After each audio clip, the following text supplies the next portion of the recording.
Today, my main focus is will be on the north part of India, international political economy, the country analysis, and I have tried my best to apply the McCain's approach to my presentation, and depending upon all the different criteria required for this assessment.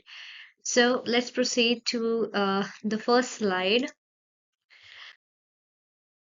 Now, the first slide is a historical context. That means for anything we need to know about the history of that particular country or particular region. So I'm doing north part of India, which comprise of a lot of states, Punjab, where I live, Haryana, Uttar Pradesh, Bihar, and so many others. But my main focus will be on these four states and I will do the analysis of for these states. So historical context, India was a colony of the British Empire. Mughals also ruled over India.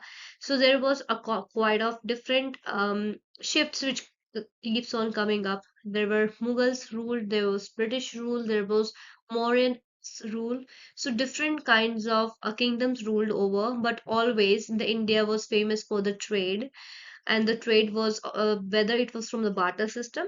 That barter system means if I'm selling you something and I'm getting some grains instead of money, and then slowly the currency got developed by the Guptas, and similarly it went on. And in 19 from 1950 to 1980 we had a socialist economy, but from 1990s we came across privatization, globalization, which gave an idea to export the things outside India, to import the things from outside India. So this was how slowly and steadily everything got more advanced, more developed. And among these areas which I have focused on, so here the same thing is has written the, because if we want to know about the country, history is important, and India's, especially the north parts of India's economy, is based on the agriculture, and it is based on the trade based economies. It can be textiles, handlooms, and all the other skilled work which was famous. Already provided you the introduction and the basic knowledge about what is India, and India, which is the mixture of so many states, so many cultures just in one nation. And we have discussed about history, but like I told you previously, I'm going to even in the North India, that we are segregating the states.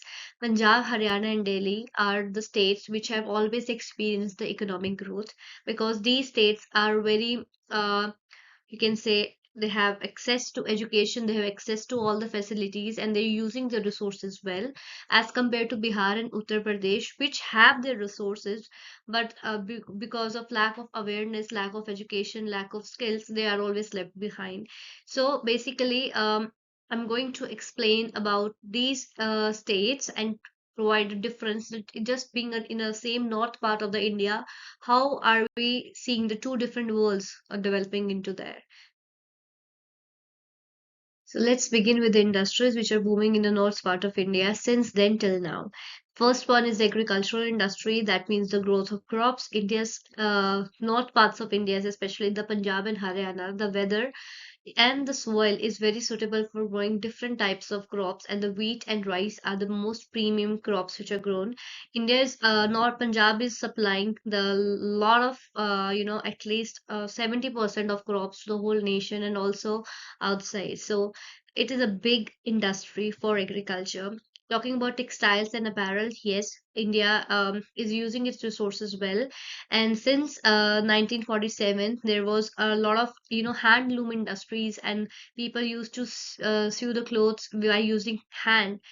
There was cotton which is grown in well in Uttar Pradesh. So with the different types of raw materials, the people used to make the clothes by themselves, but now there have been lots of industries, textile industries, which grow the crops, so as well as the clothes in the one nation, that is not part of India. For the McCain's approach, there are always certain factors which affect the prosperity of a nation. Prosperity here means the success. So the first is always the political institutions, because the politics is a very predominant factor which affects the whole country. So talking about the north part of the India, everybody follows the democracy, that is the parliamentary democracy, where people choose their government and the rules are the people have rights and everything. But still, in there is we can see a vast difference, because it depends that how that particular democracy is implemented in the particular country or the particular part of the country. Now, talking about the inclusive institutions which are very well managed and which are very well controlled and regulated by law, were Punjab, Haryana, and Delhi. We can see very less crime here, and even the policies, whatever the policies are made by the government as per the economy, as per the business, each and every policy is adopted well, is implemented, executed, and people are taking that seriously as compared to the Uttar Pradesh and Bihar. So let me tell you about that. These are called extractive institutions because for there is political control due to which economic participation is limited at the expense of the business growth. That's why the Bihar and Uttar Pradesh they're left behind because of the political institutions, because there is corruption and there is inefficiency due to which these particular states they are not even like because of even the background. Okay, the policy, so that's why. So despite these challenges, Northern India has seen a lot of change because there are lots of investments and lots of motivation and innovation. So that's why. Otherwise, that's why we can see political institutions and inclusive and extractive institutions in the north part of India, which are quite different from each other. So here I have mentioned the three important points that how political institutions are actually affecting agricultural and textile industry in the north part of India. The first one is political stability and government support. The areas which will have the political stability and and the support by the government, it can be in the form of funds, it can be in the form of any kind of incentive that will always and automatically leads to the boom in that industry which generates the economy for that particular region that goes for the north part of India. The second is land reforms and bureaucracy.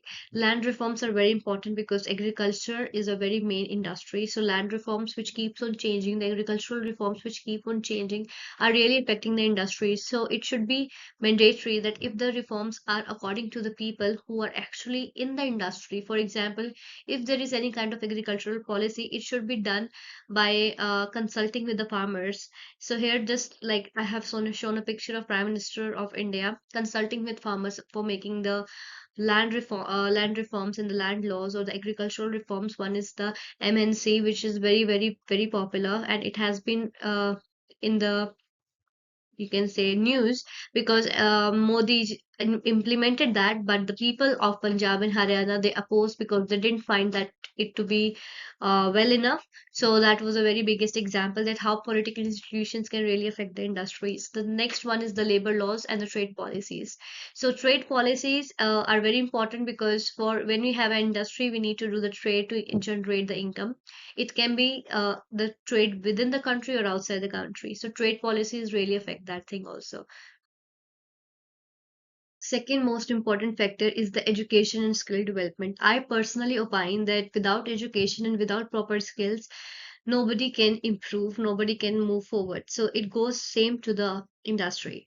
So the agriculture and the textile industry, which are very dependent upon the labor, it doesn't mean that the things have really changed now. The agriculture, it requires study, it requires the proper knowledge of the crops, proper knowledge of the climate, proper knowledge of the soil, the pesticides, insecticides, and so many other different things which are required in the agriculture. So it requires education and right skills. And whether it's textile industries, though making the different types and different fabrics of clothes depends upon the machines and the labor, but still the skills, the right skills are very crucial. So yes, I think that if those like in the north part of India, Punjab, Haryana, and Delhi, they are well versed in education and skill development as compared to the past because now the literacy rate is very high, due to which these areas are quite doing development. Talking about the Uttar Pradesh and Bihar, they have left behind because still they are quite reluctant to study, reluctant to go school, and they think they're following the same policies like which is passing from father to son. So according to me, quality education is very important in development of a particular country. Now, inclusive or extractive, so inclusive educational system is the perfect example.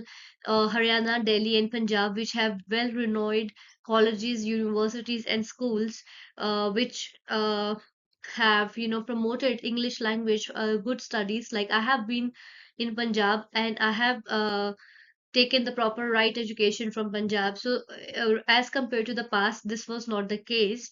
Now, in Uttar Pradesh and Bihar, we have still seen very high rates of illiteracy, which has led to unemployment for sure. So, addressing these challenges are very, very crucial.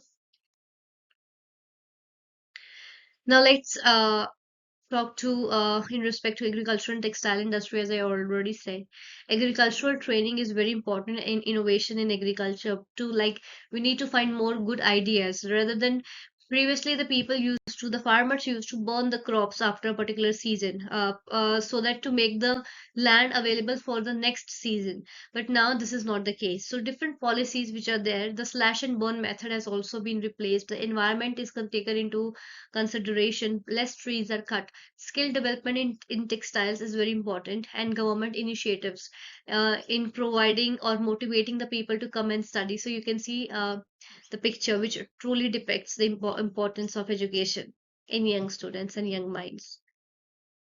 So the next factor is the geography. According to this factor, everything is going on. If there is not proper right climate and right soil, I really don't think that agriculture can actually be executed, because the right soil and the right climate is very important and crucial for growing the crops and even for the industries like textile, because the cotton and wool, they all grow in different temperatures and different soil types. So which is found in the north part of India, so that because there is Indo-Gangetic plain, climatic conditions, irrigation, and river systems. That means Punjab has five rivers.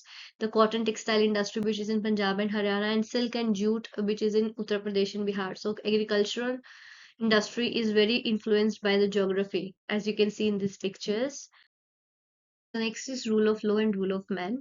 Rule of law is very easy. It means following the right laws, regulations, and everything is going according to the policies, norms, and regulations, which is done by Delhi, Haryana, and Punjab very, very, very well, due to which the industries are also booming, and there is better economic growth and better businesses. That's why we are talking about rule of law, and why is it so important. Rule of man is quite like more corruption and dependency upon people rather than the laws. So Uttar Pradesh and Bihar, they have their own laws, and if there are laws they don't follow, they think that what they are doing is correct. That is called the rule of man. So which due to which they are quite backward and left behind as compared to the states which are following the rule of law. So that's why it's very crucial when we do the country analysis. Provide examples. Now, these are the formal policies, land ownership and laws, and textile industry regulations which are mentioned. And agricultural and textile industries in north part of India are going across due to following and by adopting these policies and rules and regulations.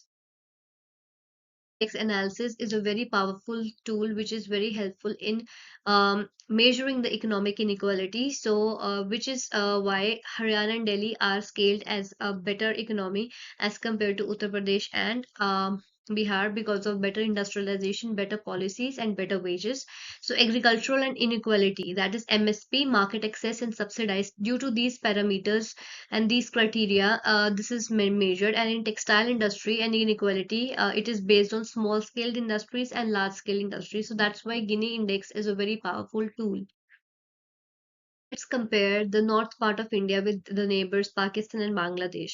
Pakistan has already always suffered from the issues of security and issues of political instability, due to which it has left behind. But Bangladesh is doing a very great job in textile industry, but still it is lagging behind in infrastructure. So as compared to the neighbors like Pakistan and Bangladesh, north part of India is doing very well because the political institutions are democratic, there is less concerns of security, and people are free to study and do what they want, and infrastructure is also developing as compared to them. So now let's read about the current policy changes which India has implemented in the north part of India. So first is the GST implementation, which is a very, very smart move by Narendra Modi. Digital India initiative, that means it is a kind of a turn to digitalization, technology, innovation, and new young minds. Labor law reforms are also getting changed by Narendra Modi, enforcing more stability to the agricultural and textile industry, ease of doing business in India, that is Invest India scheme, which is very, very popular, and which is helping India in doing investment outside, and also encouraging the outsider investors to come and invest in India.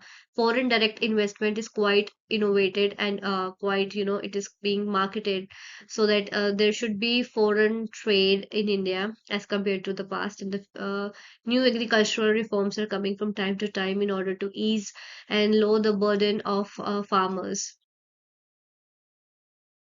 The Rostow's model, which is a very important step in country analysis, that where is the country standing. So I'm doing the country analysis of north part of India. So I'm dividing the different states on the basis of where they stand today.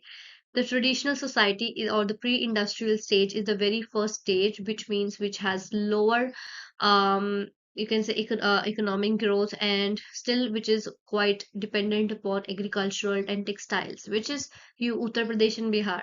Though North India in Punjab and Haryana are also quite dependent upon agriculture and textiles, but yes, they are doing it in an innovative way, and they are also doing having industrialization, which is very good.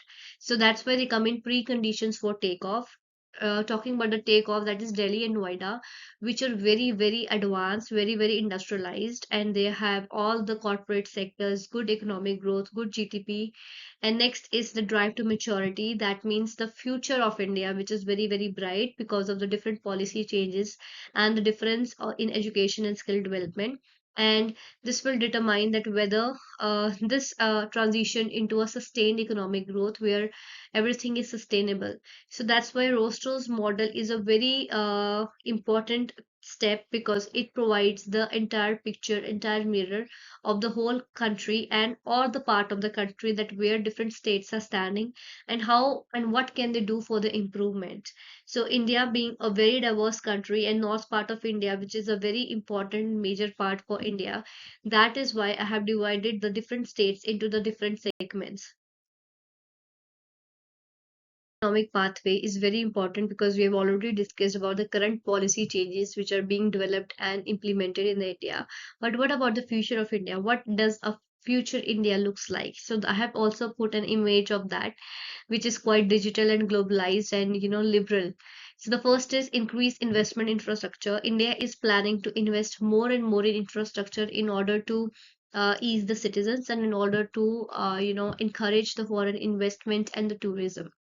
The second one is expansion of industry in education reforms, which is done very well in the north part of India as well in the other parts. But like we are discussing just about the north part of India, so educational reforms are getting more and more flexible and more based on the digitalization, wherein the students are doing everything on laptops, on tablets, rather than on pen and by using pen or paper, which is a very smart shift, and which is the future economic pathway for India, which is going to make a change. Next is the decentralization of industrial hubs, which is very important because centralization is everything centralized, but decentralization of the industrial hubs will give, you can say, the autonomy to the different industries to perform well and to generate the higher profits.